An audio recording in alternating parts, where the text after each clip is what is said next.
So yun guys, no? Welcome to my vlogs. So ang RH dati guys na malaki is 575 dito. Sa Caloocan to guys ha. RH na malaki 575. Yung maliit 565. Ayan.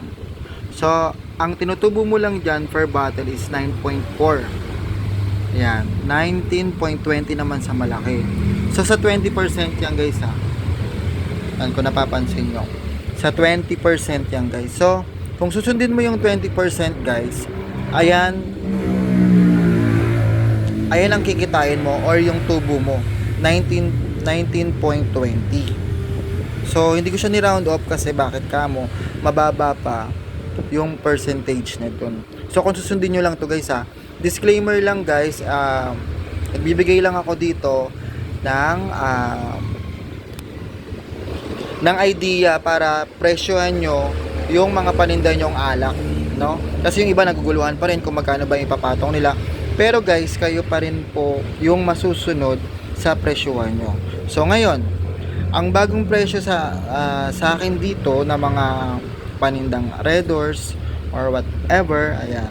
So 20% guys. So umaabot ng 126 ang isa. So susundin ko tong presyo na to guys kasi bakit kamo? Susundin ko tong presyo kasi mas mabilis kapag ka mababa ka ng konti dito.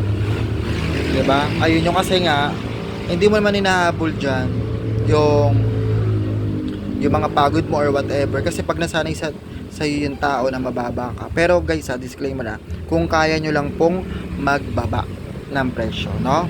So, ayan. So 20% yan. So 126, so may tubukan 21 pesos.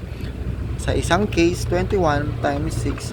Pero ang 126 sa isang case ng malaking Red Doors. So ayan, ang bentahan ng malaki 126.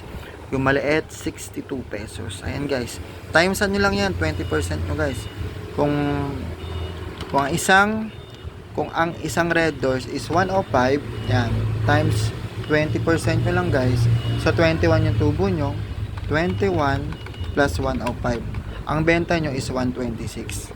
Yun. So kung susundin nyo yung 20% guys. So yun, idea lang naman to guys kung nahihirapan ka magpresyo-presyo. Pero ikaw bahala kung gusto mong dagdagan yung tubo mo dun.